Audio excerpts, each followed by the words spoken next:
안녕하십니까. 전하특 교수입니다. 이번 시간에 여러분들과 2021년 4회 기출문제 풀이를 하도록 하겠습니다. 자, 먼저 여러분들 교재에 있는 문제를 보도록 하십시오. 자, 문제 1번입니다.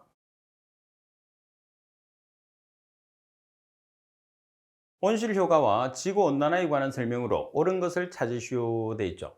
자, 답은 CH4가 N2O보다 지구온난화의 기여도가 낮다고 그랬어요. 자, CH4가 N2O에 비해서 지구온난화에 대한 기여도가 어때요? 기여도가 더 높습니다. 그러나 번 지구온난화 지수는 SF6이 HFCS보다 작다고 그랬어요. SF6이 가장 큽니다. 그죠? 그리고 답은 대기 온실 효과는 실제 온실에서의 보온 작용과 서로 다른 원리죠. 우리가 지금 온실 효과라는 것은 태양의 적외선을 흡수를 하는 거예요. 그죠? 반면에 기본적인 우리가 우리가 그 온실이라는 것은 태양의 복사열을 다 흡수를 하는 원리니까 서로 다릅니다. 라면 북반구에서 CO2의 농도는 여름에 감소하고 겨울에 증가하는 경향을 나타낸다고 그랬어요. 자, 여기서 여름에 감소하고 겨울에 증가하는 이유는 뭐죠? 식물의 광합성 작용 때문이죠. 그래서 우리가 여름 같은 경우에는 잎이 왕성하기 때문에 광합성 작용을 왕성하게 해서 CO2를 많이 흡수하는 반면에 겨울 같은 경우에는 광합성을 거의 하지 않죠. 그래서 대기 중에 CO2가 최대가 된다. 이렇게 보시면 됩니다. 자, 따라서 설명이 바르게 된 것은 라번이 정답이 되는 거죠. 자, 그리고 문제 2번에 보시게 되면 대기오염 물질의 확산을 예측하기 위한 바람장미에 관한 내용으로 옳지 않은 것을 찾으시오 그랬어요. 자, 이 바람장미라는 것은 다른 말로 뭐라고 하죠? 풍배도라고 하죠. 풍량은 바람이 불어오는 쪽으로 표시를 한다. 그리고 답은 풍속이 2m/s 이하일 때를 정온이라고 한다. 답안에 가장 빈번히 관측되는 풍량을 주풍이라고 합니다. 자, 그리고 막대기에 굵기로 표시를 한다고 하는데 막대기에 굵기로 표시하는 것은 뭐죠? 풍속이죠, 풍속. 자, 반면에 주풍은 특히 이제 풍량 같은 경우에서는 막대기의 길이로 표시하죠. 그래서 가장 길게 나타낸 것을 우리가 주풍이라고 하니까 따라서 답안에 대한 설명이 잘못됐네요. 자, 그리고 라번에 대한 설명을 보시게 되면 바람 장미는 풍량별로 관측된 바람의 발생 빈도를 풍속을 16방향인 막대기형으로 표시한 기상도형이라고 되어 있죠. 따라서 정답은 답은입니다. 자, 그리고 문제 3번에 보시게 되면 다음 중에서 광화학 반응과 가장 관련이 깊은 탄화수소는 광화학 반응에 참여하는 탄화수소는 불포화 탄화수소가 되는 이중 결합이 되죠. 그래서 올레핀계 탄화수소라고 이야기합니다. 나번이 정답. 따라서 광화학 반응의 3대 요소를 보면 질소산화물과 올레핀계 탄화수소와 자외선이 되는 거죠. 자, 그리고 문제 4번을 보도록 하겠습니다. 광화학 반응으로 생성된 오염물질에 해당하지 않는 것은 그러면 광화학 반응으로 생성된 오염물질은 몇 차성 물질이 되느냐면 2차성 물질이 되는 거죠.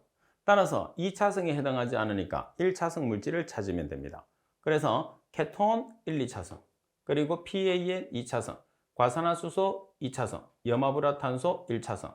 따라서 라번이 정답이 되는 거죠. 자, 그리고 문제 5번에 보시게 되면 다음 중에서 오존층 파괴 지수가 가장 큰 것을 찾으시오 그랬어요. 대부분의 할론 물질들이 오존층 파괴가 가장 크다고 보시면 됩니다. 그래서 할론 중에서도 1301이 가장 크게 나타나는 거죠. 그래서 여러분들이 오존층 파괴 지수가 가장 큰 것을 찾으시오 이렇게 나오는데 할론 가스가 나와 있으면 할론 가스 중에서 답을 찾으시면 됩니다. 라번이 정답. 자, 그리고 문제 6번을 보시게 되면 LA 스모그에 관한 내용으로 가장 적합하지 않은 것은 LA 스모그가 나오면 반드시 런던 스모그와 비교를 하면서 공부를 해 주셔야 돼요. 자, 화학 반응은 산화 반응 맞습니다. 산화 반응 또는 광화학 반응. 복사 역전 조건에서 발생했어요. 복사 역전 조건이라는 것은 런던 스모그죠. 자, 반면에 LA 스모그 같은 경우에서는 침강 역전이 됩니다. 자, 그리고 런던 스모그에 비해서 습도가 낮은 조건에서 발생했다. 석유계 연료에서 유래되는 질소산화물이 주 원인 물질. 반면에 런던 스모그 같은 경우에서는 석탄계 연료에서 발생되는 아황산가스와 먼지가 원인이 된 거죠. 따라서 정답은 나번이 정답이 되네요. 자, 그리고 문제 7번에 보시게 되면 가우시안 모델을 적용하기 위한 가정으로 가장 적합하지 않은 것을 찾으시오 그랬어요. 가우시안 모델을 적용하기 위한 가정입니다. 자, 갑은 고도 변화에 따른 풍속 변화는 무시합니다. 나번에 수평 방향의 난류 확산보다 대류에 의한 확산이 지배적이고 배출된 오염 물질은 흘러가는 동안 없이 지거나 다른 물질로 바뀌지 않습니다. 라번에 이류 방향으로 오염 물질의 확산을 무시하고 분화 방향으로의 확산만을 고려한다고 되어 있어요. 자, 여기서 설명을 우리가 가정으로 바꾸면 연직 방향의 풍속은 항상 수평 방향의 풍속보다 상대적으로 크기가 작기 때문에 연직 방향의 풍속을 무시한다 이렇게 되어 있는 거죠. 따라서 라번이 정의가 우리가 가정 조건이 아니게 되는 거죠. 따라서 라번이 정답이고 특히 우리가 대류라는 것은 수직 방향으로 확산이 일어나는 것을 대류라고 합니다. 7번의 정답은 라번. 자, 그리고 8번 문제를 보시게 되면 먼지의 농도를 측정하기 위해서 공기를 0.3m/s의 속도로 1.5시간 동안 여과지에 여과시킨 결과 여과지의 빗전달률이 깨끗한 여과지의 80%로 감소했다. 1000m당 COH 계수를 계산하시오 그랬어요. 그러면 COH를 계산하는 식입니다. 자, 로그 빗전달률분의 1 곱하기 100 나누기 속도 곱하기 여과시간 곱하기 3600. 자, 그리고 1000m당의 COH는 1000을 곱하는 거죠.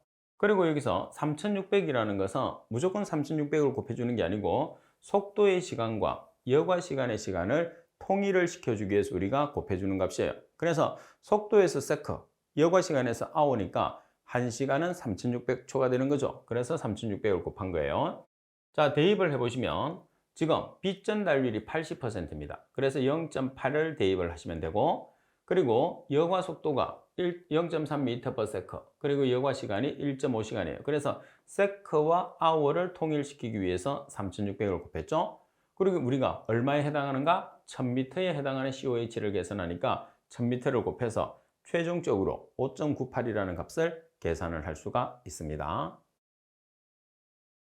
자, 그리고 9번 문제를 보시게 되면 자, 일반적인 자동차 배출가스의 구성 중에서 자동차가 공회전할 때 특히 많이 배출되는 오염물질은 그랬어요. 지금 여기 보시면 공회전입니다. 공회전이라는 것은 교차로 등지에서 시동이 켜 있는 상태에서 정지하고 있는 상태죠. 그러면 공회전을 다른 말로 아이드링이라고 해요. 따라서 가장 많이 배출되는 물질은 일산화탄소가 되겠죠. 그럼 휘발유 자동차에서 가장 많이 발생되는 조건을 보면 일산화탄소는 말씀드린 것처럼 공회전 또는 아이드링이 됩니다. 같은 뜻입니다. 그리고 탄화수소는 브레이크를 잡고 내리막을 내려올 때 감속 시, 그리고 질소산화물은 가속 시, 그리고 이산화탄소는 완전연소 시에서 가장 많이 배출되는 물질이 됩니다. 그래서 잘 한번 살펴봐 줄 수 있도록 하십시오. 자, 그리고 10번 문제를 보도록 하겠습니다. 10번 문제를 보시게 되면 산성비에 관한 설명 중에서 갈루안에 알맞은 것은 일반적으로 산성비는 pH가 기억 이하의 강우를 말한다고 그랬어요. 그래서 산성비는 pH가 5.6 이하를 이야기하죠. 그리고 이는 자연 상태의 대기 중에 존재하는 갈로가, 다시 말해서 CO2가 강우에 흡수되었을 때의 pH 기준을 말한다고 그랬어요. 그래서 5.6 이하와 CO2가 정답이 되는 거죠. 반면에 주원인 물질이라고 하면 황산화물, 질소산화물, HCl이 산성비를 일으키는 주원인 물질이 되고 자, 그리고 평형 pH, 우리가 산성비의 정의를 나타낸다고 하면 강우의 농도와 대기 중에 존재하는 CO2의 농도가 평형이 되는 상태다. 이렇게 우리가 표현을 할 수가 있는 거죠. 자, 그리고 11번 문제를 보도록 하겠습니다. 11번에 보시게 되면 온위에 관한 내용으로 옳지 않은 것은 자, 온위는 계산하는 문제로 상당히 자주 나오죠. 꼭 기억을 해야 됩니다. 자, 온위는 밀도와 비례한다 이렇게 나와 있는데 온위는 절대 온도에 비례하는 거죠. 그래서 온이라는 것은 절대 온도에 비례합니다. 자, 그리고 온이는 절대 온도 곱하기 우리가 대기 압력분의 기준 압력의 0.288성으로 나타낼 수 있죠. 그래서 이 공식도 상당히 중요합니다. 그리고 고도가 높아질수록 온위가 높아지면서 대기는 안정해지죠. 그리고 표준 압력에서 어느 고도의 공기를 근조 단열적으로 끌어내리거나 끌어올려서 1000mbar 고도에 가져갔을 때 나타나는 온도를 온이라고 한다 이렇게 표현합니다. 따라서 설명이 잘못된 것은 가번이 정답이 되는 거죠. 자, 그리고 여러분들 12번 문제를 보도록 하겠습니다. 12번에 보시게 되면 150도씨 0.8 atm에서 NO2의 농도가 0.5g/m의 삼성이다. 표준 상태에서 NO2의 농도를 계산하시오. 그래서요. 그럼 먼저 여러분들이 ppm이 나오게 되면 ppm의 단위가 ml/s의 삼성 또는 ml/n의 삼성이라는 것을 기억을 하시고, 그러면 항상 지금 NO2니까 NO2 1몰을 기준으로 했을 때 ppm이 나오게 되면 분자량은 mg, 최적은 22.4ml를 기준을 해야 된다는 것을 꼭 기억을 해야 됩니다. 자, 그러면 여기서 ppm이라는 값을 우리가 이제 ppm이라는 값을 계산을 해야 돼요. 그죠? 그럼 지금 주어지는 값이 0.5g/m의 삼성이에요. 자, 그럼 이 자체가 지금 어떤 상태죠? 현재 상태죠. 현재 상태가 대각선으로 올라가서 150도가 보정이 됐어요. 자, 그리고 대각선으로 현재의 압력이 와야 되겠죠? 현재가 0.8 atm, 기준 압력은 1 atm. 그래서 온도 압력이 보정이 됐어요. 자, 그런 다음에 여러분들이 지금 g을 mg으로 환산했어요. 왜? 여기 있는 1몰을 보정하기 위해서. 그래서 10의 3성을 곱해서 g을 mg으로 보정한 다음에 46mg 분의 22.4ml를 해서 곱해줬어요. 그럼 mg는 없어지면서 ml/, 단위가 뭐죠? S미터의 삼성으로 값이 나오게 되는 거죠. 그래서 최종적으로 값을 계산하면 477.57ml/S미터의 삼성이 나와요. 그러면 여러분들이 지금 이 문제에서는 온도 보정이 이제 어느 정도 됐어요. 그죠? 그래서 우리가 ppm이라는 단위가 나오면 ppm의 단위는 ml/S미터의 삼성이라는 거, 그때 우리가 기체 1몰을 기준했을 때는 분자량이 mg이고 그때 최적이 22.3ml로 우리가 나타내서 단위를 환산한다는 것을 기억하고 계시면 됩니다. 자, 그리고 13번 문제를 보시게 되면 불화수소 배출과 가장 관련이 깊은 산업은, 자, 불화수소가 주로 배출되는 곳은 어디죠? 인광석이나 형석이나 빙정석을 원료로 사용하는 사업장이죠. 자, 그런 사업장들은 화학 비료공업, 알루미늄 공업, 그리고 유리공업 등이 있어요. 따라서 관련 있는 공업을 찾으시오. 그랬으니까 뭐죠? 알루미늄 공업이 정답이 되는 거죠. 그리고 14번 환기를 위한 실내 공기 오염의 지표가 되는 물질은, 실내 공기 오염의 지표라는 게 기준이 되는 거죠. 이 물질은 실내에 많이 존재하는 물질 중에서 대기오염 물질이면 안 돼요. 독성이 없어야 됩니다. 그럼 많이 존재하는데 독성이 없는 물질은 딱 하나 있죠. 뭐가 있어요? CO2라는 이산화탄소가 있어요. 그래서 이산화탄소는 실내 공기 오염의 지표 기준으로 삼고 있습니다. 따라서 라번이 정답. 자, 그리고 15번 문제를 보겠습니다. 15번에 보시면 환경기온 감률이 다음과 같을 때 가장 안정한 조건을 찾으시오. 그랬어요. 자, 지금 보시게 되면 건조 단열선을 기준으로 했을 때 오른쪽으로 기울게 되면 안정한 상태, 반면에 왼쪽으로 기울게 되면 불안정한 상태예요. 불안정한 상태라는 것은 과단열이죠. 과단열. 안정한 상태라는 것은 역전을 뜻하죠. 그래서 지금 보시게 되면 가장 안정한 조건을 찾으시오 그랬으니까 건조 단열선에서 오른쪽으로 기우는, 다시 말해서 D의 그래프가 정답이 되는 거죠. 반면에 가장 불안정한 그래프라고 하면 A. 그래서 A는 난류가 발달을 하기 때문에 대기오염이 발생하지 않습니다. 자, 그리고 16번 문제를 보도록 하겠습니다. 16번 문제를 보시게 되면 유효 굴뚝 높이가 1m인 굴뚝에서 배출되는 오염물질의 최대 착지 농도를 현재의 10분의 1로 낮추고자 할 때 유효 굴뚝 높이를 몇 미터 증가시켜야 하는가? 스테레오 확산 방정식을 사용을 하라고 되어 있어요. 자, 그러면 Cmax 최대 지표 농도를 여러분들이 살펴보시면 EQ 나누기 파이 UH의 제곱 CG 나누기 C와예요. 여기서 Q는 배출가스량, E는 자연대수 2.72, U는 풍속, H는 유효 굴뚝 높이, CG는 수직 확산 계수, CY는 수평 확산 계수죠. 자, 그럼 이 식에서 우리가 나타내고자 하는 것은 뭐냐면 Cmax와 유효 굴뚝 높이의 상관관계예요. 그럼 Cmax라는 것은 유효 굴뚝 높이 제곱분의 1의 비례관계가 있는 거죠. 따라서 첫 번째 조건일 때 100%니까 1C1은 그때의 높이가 얼마였느냐 하면 1m니까 1m 제곱분의 1은, 자, 우리가 최대 착지 농도를 10분의 1로 낮추고자 해요. 그러면 C2라는 것은 C1의 10분의 1이 되는 거죠. 따라서 유효 굴뚝 높이를 계산합니다. 따라서 식을 정리하면 3.16m라는 게 나왔죠. 따라서 몇 미터를 증가를 시켜야 되느냐 물어봤으니까 지금 3.61m에서 우리가 처음에 높이가 1m니까 1m를 빼요. 그러면은 우리가 유효 굴뚝 높이 차가 나오겠죠. 얼마가 나오죠? 2.16m가 나왔어요. 그러면 2.16m만큼 증가를 시켜주시면 되겠죠. 따라서 라번이 정답이 되는 거죠. 자, 그리고 17번 문제를 보도록 하겠습니다. 자, 17번에 보시면 지균풍에 관한 설명으로 가장 적합하지 않은 것은, 자, 우리가 지균풍이라는 것은 고공에서 부는 바람을 지균풍이라고 그러죠. 그래서 온도 변화에 의해서 생성되게 됩니다. 자, 갑은 등압선에 평행하게 직선 운동을 하는 수평바람이다. 나바는 고공에서 발생하기 때문에 마찰의 영향이 거의 없죠. 기압 경도력과 전압력의 크기가 같고 방향이 반대일 때 발생합니다. 나바는 북반구에서 지균풍은 오른쪽에 저기압, 왼쪽에 고기압을 두고 있다고 그러는데 오른쪽에는 고기압, 그리고 왼쪽에는 저기압. 그래서 고기압과 저기압을 바꿔서 문제로 출제한 거죠. 따라서 설명이 틀린 것은 라번이 정답. 자, 그리고 18번 문제를 보도록 하겠습니다. 18번에 보시게 되면 유효 굴뚝 높이가 60m인 굴뚝에서 SO2가 125g/s의 속도로 배출되고 있다. 굴뚝 높이에서의 풍속이 6m/s일 때 이 굴뚝으로부터 500m 떨어진 연기 중심선 상에서 오염 물질의 지표 농도를 마이크로그램/m의 삼성으로 계산하는 문제입니다. 그리고 수평 확산 계수 시그마 y는 델타 y는 36m, 그리고 수직 확산 계수 델타 g는 여기서는 델타로 주어졌네요. 18.5m. 배출되는 SO2는 화학적으로 반응하지 않는다 이렇게 나와 있죠.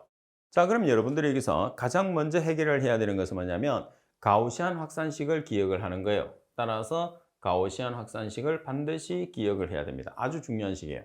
자, 여기에서 만약에 유효 굴뚝 높이가 주어지지 않았어요. 그럼 유효 굴뚝 높이가 주어지지 않았으면 이 값이 뭐가 되는 거죠? 1이 되니까 생략해서 쓸 수도 있죠. 그래서 기본식을 꼭 기억을 해놔야 됩니다. 자, Q는 배출량입니다. 그리고 시그마, 여기서는 델타죠. 델타 Y는 수평 방향의 표준 편차, 델타 G는 수직 방향의 표준 편차, U는 풍속. 그죠? 자, 그러면 대입을 하겠습니다. 그리고 여기서 조심할 것은 뭐냐면 지금 배출량이 있어요. 그죠? 이 배출량의 질량 단위와 그리고 정답의 질량 단위를 일치시키는 게 이 문제의 핵심입니다. 그래서 대입을 했을 때 125g/s잖아요. 이 g을 정답에서 요구하는 마이크로그램으로 환산하기 위해서 10의 6승을 곱합니다. 자, 나누기 파이 곱하기 델타 G 나누기 델타 Y가 18.5m와 그리고 36m예요. 그리고 풍속이 지금 얼마냐면 6m/s. 그리고 유효 굴뚝 높이가 지금 60m. 그리고 델타 G가 18.5m입니다. 따라서 계산하시게 되면 51.77 마이크로그램 퍼 미터의 삼성이라는 값이 나오게 되는 거죠. 자, 그래서 여러분들이 계산을 했을 때 정확하게 계산을 하되 제일 중요한 걸 말씀드린 것처럼 배출량과 정답의 이제 지표 농도죠. 농도의 질량 단위를 통일을 시키는 게 가장 중요한 요소다. 꼭 기억을 해 놓으십시오. 그러면 이 공식만 암기를 하면 자동적으로 문제가 풀립니다. 아주 중요한 문제예요. 자, 그리고 19번 문제를 보시면 냄새 물질에 관한 일반적인 설명으로 옳지 않은 것을 찾으시오 그래요. 자, 분자량이 작을수록 냄새가 강하다. 맞죠? 분자 내의 황토는 질소가 있으면 냄새가 강하죠. 전반적으로 악취를 유발하는 원소가 황이나 질소입니다. 그리고 포화도가 높을수록 냄새는 강하죠. 그리고 분자 내의 수상기의 수가 1개일 때 냄새가 가장 강하고 수상기의 수가 증가할수록 냄새가 어때요? 강해지는 게 아니고 약해지는 거죠. 가장 강하고. 그래서 라번에 대한 설명이 서로 반대로 설명이 되어 있기 때문에 정답은 라번이 되는 거죠. 자, 그리고 20번 문제를 보시게 되면 광화학 반응에 의해서 고농도 오존이 나타날 수 있는 조건에 해당하지 않는 것은, 자, 광화학 반응의 조건을 찾는 거예요. 자, 무풍 상태, 일사량이 강할 때 대기가 불안정하는 게 아니고 대기가 어때요? 안정할 때죠. 확산이 없어야 되니까. 그리고 질소산화물과 휘발성 유기화합물의 배출량이 많을 때. 따라서 정답은 답은. 그래서 우리가 오염이 일어날 수 있는 조건은 오염 물질의 움직임이 거의 없는 상태로 유지되는 게, 다시 말해서 대기가 안정할 때가 가장 오염이 많이 일어날 수 있는 조건이다, 이렇게 보시면 되는 거죠. 자, 그리고 21번 문제를 보겠습니다. 화염으로부터 열을 받으면 가연성 전기가 발생하는 연소로 휘발유, 등유, 알코올, 벤젠 등의 액체 연료의 연소의 형태는, 자, 가장 대표적으로 액체 연료의 대표적인 연료가 휘발유죠. 따라서 휘발유의 연소의 형태는 정발연소. 이렇게 여러분들이 기억을 아예 해놓고 계시면 좋아요, 답을 찾기가. 자, 그 다음에 22번 문제를 보겠습니다. 자, 22번에 보시게 되면 가연성 가스의 폭발 범위에 관한 설명으로 일반적으로 옳지 않은 것을 찾으시오 그랬어요. 답은 가스의 온도가 높아지면 폭발 범위가 넓어집니다. 가스의 온도가 높아지면 폭발 범위는 넓어져요. 자, 그리고 폭발 범위가 넓어진다는 소리는 그만큼 폭발이 일어날 수 있는 범위가 넓어진다는 거니까 위험한 거죠. 그리고 폭발 농도 이하에서는 폭발성 혼합가스가 생성되기가 어렵습니다. 당연하죠. 폭발 농도 이하가 되면 폭발이 되지 않아요. 폭발 범위에 들어가야지만이 폭발이 일어나는 거죠. 그 다음 폭발 상황과 폭발 한의 차이가 크면 클수록 어때요? 폭발이 일어날 수 있는 범위가 넓어진다는 소리니까 그만큼 위험성이 크다, 이렇게 보시면 되겠죠. 자, 그리고 가스의 압력이 높아지면 상한값은 크게 변하지 않으나 하한값이 높아진다고 그랬어요. 그래서 여기서 여기 있는 상한값과 여기 있는 하한값을 서로 바꿔야 돼요. 자, 가스의 압력이 높아지면 하한값은 크게 변하지 않으나 상한값은 어때요? 높아지는 게 특징이죠. 라번입니다. 그래서 앞에서도 이런 문제에서 라번이 정답이 됐는데, 대부분 문제에서 정답이 한번 되기 시작하면 항상 오답으로 출제해서 정답이 되니까 여러분들이 정답이 되는 문구를 특히 잘 기억을 하는 게 수험 준비에 아주 중요합니다. 자, 그리고 23번 문제를 보겠습니다. 23번에 보시게 되면 자동차 내연기관에서 휘발유가 완전 연소될 때 질량 기준의 공기연료비는 얼마인가, 이렇게 문제가 나왔어요. 자, 그러면 질량으로 공연비를 계산을 했을 때 산소의 개수 곱하기 32kg, 이렇게 하면 산소량이 되는 거죠. 자, 그런 다음에 공기 중에 차지하는 산소의 질량비 0.232로 나눠주면 이론 공기량이 됐어. 자, 그 다음에 연료 개수 곱하기 연료의 분자량, 그러면 질량과 질량으로 나타낼 수 있겠죠. 그럼 여러분들이 완전 연소를 반드시 시켜야 돼요. 그래서 완전 연소를 시키는데 여기서 완전 연소를 한번 시켜볼게요. C가 8개고 H가 18개를 산소를 더해줘. 그러면 CO2와 H2O가 발생을 하겠죠. 그러면 탄소 뒤에 있는 숫자가 CO2 앞에 옵니다. H 뒤에 있는 숫자가 H 앞에, H가 2개니까 2분의 18은 9. 그리고 산소 계산합니다. 산소를 계산하면 2개짜리니까 16개, 1개짜리가 9개니까 25개. 그럼 이렇게 하면 2분의 25는 12.5개가 되는 거죠. 그래서 완전연소 반응식을 세워줘야 돼요. 그러면 산소 개수가 몇 개냐? 12.5개. 그죠? 산소의 분자량 32kg. 자, 여기에 공기 중에 차지하는 산소의 질량비 0.232를 나눠주면 이론 공기량이 됐어요. 그 다음에 연료 개수 1개. 그리고 옥탄의 분자량은 114. 그러면 15.12라는 질량비로 계산을 할 수 있는 거죠. 자, 그러면 여기서 114라는 것은 어디서 나온 거냐 하면 이거죠. 자, C가 12짜리가 8개, H1짜리가 18개, 그럼 114가 되는 거예요.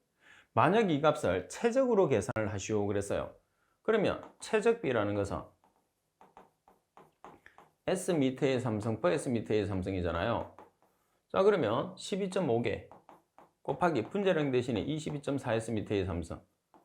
자, 공기 중에 차지하는 산소의 최적비 0.2, 연료 1개, 최적 22.4S미터의 삼성이 되는 거죠. 그래서 22.4가 분자 분모의 생략이 되니까 12.5 나누기 0.21이, 다시 말해서 이론 공기량이 공연비가 되는 거예요. 최적비에서는. 그래서 두 가지로 여러분들이 계산이 돼야 됩니다. 자, 그리고 24번 문제를 보시게 되면 등가비에 관한 내용으로 옳지 않은 것을 찾으시오 그랬어요. 자, 공기와 등가비와의 관계는 어때요? 역수관계.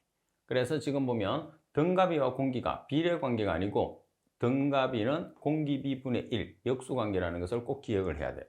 자, 그리고 또 한 개, 여러분들이 등가비를 쉽게 나타내려고 하면 등가비라는 것은 뭐가 된다고 그랬죠? 연공비. 그러면 연공비는 어떻게 계산해요? 연료량에서 공기량을 나눠주는 거죠. 그럼 조금 전에 계산했던 거는 뭐죠? 공연비. 공연비는 공기량에서 연료량, 연공비는 연료량에서 공기량. 자, 그럼 이렇게 놓고는 여러분들이 쉽게 이해할 수 있어요. 자, 여기서 등가비가 1하고 같아. 그럼 이 두 개가 같다는 거죠. 완전연소입니다. 자, 반면에 등가비가 1보다 작고 1보다 작다는 소리는 공기가 많이 들어간다는 소리겠죠. 공기 과잉. 맞습니다. 반면에 등가비가 1보다 커요. 1보다 크다는 소리는 연료가 크다는 소리겠죠. 그래서 연료가 과잉이 되는 거죠. 그러면 틀린 말은 가번이 정답이 된다는 거죠. 그래서 연공비와 등가비는 역수의 관계, 역수의 관계. 자, 그리고 25번 문제를 보도록 하겠습니다. 자, 25번 문제를 보시게 되면 자, 기체 연료의 종류에 관한 설명으로 가장 적합한 것을 찾으시오 그랬어요. 자, 가번에 보면 수성가스는 코크스를 용광로에 넣어서 선처를 제조할 때 발생되는 기체 연료이다. 다음에 석탄가스는 석유를 열분해 접촉분해 및 부분 연소시킬 때 발생되는 기체 연료이다. 다음에 고로가스는 고온으로 가열된 무연탄이나 코크스 등의 수증기를 반응시켜 얻은 기체 연료이다. 다음에 발생로가스는 코크스나 석탄, 목재 등을 적열할 때 가열하여 공기 또는 산소를 보내서 불완전 연소시켜서 얻은 기체 연료이다. 자, 여기서 맞는 건 하나밖에 없잖아요. 그래서 틀린 내용을 한번 찾아보겠습니다. 우리가 일반적으로 수성가스라고 하면 고온으로 가열된 무연탄이나 코크스에서 수증기와 반응을 시켜서 얻은 기체 연료예요. 반면에 석탄가스를 코크스가스라고도 하는데 코크스를 용광로에 넣어서 선체를 제조했을 때 발생되는 기체 연료로 주성분은 수소와 CH4가 되는 거죠. 그리고 고로가스라는 것은 용광로에서 선체를 제조했을 때 발생되는 기체 연료인데 CO2와 N2가 주 성분이 되는 거죠. 따라서 설명이 바르게 된 것은 라번이 정답이 되는 거죠. 그래서 이런 문제 같은 경우에서는 출제를 했을 때 문제를 변화시키지를 않아요. 항상 문제가 동일하게 출제되기 때문에 문제에서 특히 이런 문제들은 답을 잘 기억을 해주시면 쉽게 문제를 맞출 수 있습니다. 자, 그리고 26번 공기비가 클 때 나타나는 현상으로 가장 적합하지 않은 것은 여러분들은 공기비가 클 때, 공기비가 작을 때 반드시 비교를 해야 돼요. 자, 공기비가 크다고 해서 완전연소가 되는 건 아니죠. 단지 완전연소에 가깝고 반면에 공기비가 작게 되면 불완전연소가 됩니다. 가번에 연소실 내에 온도가 감소하는 특징을 가진다. 자, 그리고 나번에 보시게 되면 배기가스에 의한 열 손실의 증가, 그리고 폭발의 위험 증가와 매연 발생. 그래서 폭발의 위험성을 가지게 되고 매연이 발생했을 때는 공기비가 작을 때를 뜻해요. 공기비가 작을 때. 배기가스 내에 SO2나 NO2의 함량 증가로 인한 부식 촉진. 그래서 풀이에 있는 것처럼 공기비가 작을 경우에서 설명되기 때문에 답번이 정답이에요. 그래서 문제를 시작하면서 말씀드린 것처럼 공기비가 클 때와 공기비가 작을 때의 특징을 반드시 여러분들이 비교를 해야 돼요. 그러려고 하면 다시 이런 부분에 있는 내용을 여러분들이 정리를 해서 공부를 하시는 게 중요하겠죠. 자, 그리고 27번 문제를 보시게 되면 과잉산소량을 나타내는 표현을 찾으시오 그랬어요. 자, 우리가 과잉 공기량이죠. 그러면 과잉 공기량이라는 것은 이렇게 나타내요. n-1 곱하기 a0로 표현하거든요. 근데 지금 문제 조건에서는 과잉 산소량을 표현하라고 그랬어요. 그러면 우리가 지금 공기가 있어요. 그럼 공기가 있는데 지금 체적으로 그리고 질량으로 산소가 얼마만큼 차지하느냐면 체적으로는 21%, 질량으로는 23.2% 차지하거든요. 그러면 문제 조건에서 공기 중에 산소의 체적비는 21%예요. 그러면 과잉 공기량에 얼마를 곱했을 때 과잉 산소량이 되는 거죠? 그래서 과잉 산소량이라는 것은 n-1A0가 과잉 공기량이에요. 여기에 얼마를 곱하면 돼요? 0.21을 곱하면 바로 과잉 산소량이 되는 거죠. 무슨 말인지 알겠죠? 그래서 n-1A0에 0.21을 곱한 값이니까 답번이 정답이 되는 거죠. 그래서 여러분들이 산소량과 공기량은 여러분들이 쉽게 우리가 변화를 시킬 수가 있습니다. 자, 그리고 28번 문제를 보시게 되면 탄소가 80%, 수소가 15%, S가 5%의 무게비로 구성된 중류 1kg을 1.1의 공기비로 완전 연소시켰을 때 건조 배출가스 중에 SO2의 농도를 ppm으로 계산하시오 그랬어요. 그러면 SO2의 농도를 ppm으로 계산하는데 식을 먼저 세워요. 그러면 건조가스가 있는데 공기비가 있어요. 그러면 건조가스는 뭐가 되는 거죠? GD라는 실제 건전소 가스량이 되는 거죠. 자, 그 다음에 SO2량이라는 건 원소 분석법에서 0.7S라고 그랬어요. 그리고 CO2량은 1.867C가 되는 거고, 자, 그러면 GD를 여러분들이 식을 찾아내면 뭐가 필요하죠? A0가 필요해요. 그래서 A0를 계산을 하는 식을 찾아냅니다. 자, 공기비는 있으니까 그대로 사용하시면 되고요. 자, 그러면 8.89C 플러스 26.67 H-8분의 0 플러스 3.33S를 이용해서 이론 공기량을 계산하는데, 탄소가 80%, 그래서 0.8, 수소가 15%, 0.15, 산소 없으니까 생략, S가 5%니까 0.05를 대입했어요. 그래서 이론 공기량을 계산한 다음에 여기다 대입하는 거죠. 그 다음에 공기비는 1.1, 그래서 이렇게 대입했어요. 마이너스 5.6H, H가 15%니까 대입하고, 산소 없으니까 생략, 질소 없으니까 생략. 따라서 GD를 계산해서 여기다 대입을 했어요. 그럼 SO2량이라는 것은 0.7S라고 그랬죠? S의 함량이 5%. 따라서 퍼센트로 계산할 때는 100분율이니까 곱하기 100. ppm으로 계산했을 때는 100만 분율이니까 10의 6승을 곱해서 계산을 하시게 되면 최종적으로 우리가 계산되는 값은 3025.88 ppm이라는 값이 계산이 된다는 것을 우리가 알 수가 있는 거죠. 따라서 여러분들이 순서대로 문제를 풀어주시면 됩니다. 자, 이번 시간 수업은 이것으로 마치도록 하겠습니다. 수고하셨습니다.